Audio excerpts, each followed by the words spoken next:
কোটা সংস্কার আন্দোলন নিয়ে এবার বিস্ফোরক মন্তব্য করেছেন ভারতের পশ্চিমবঙ্গের মুখ্যমন্ত্রী মমতা ব্যানার্জি।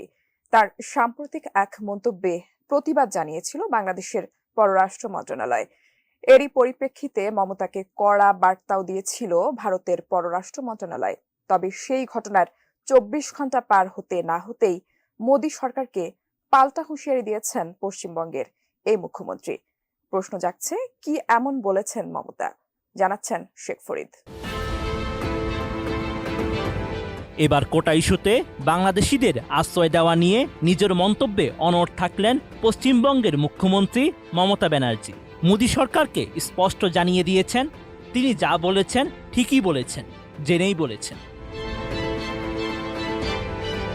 এ সময় মমতা দাবি করেন, তার বক্তব্য উদ্দেশ্য প্রণোদিতভাবে বিকৃত করেছে বিজেপি।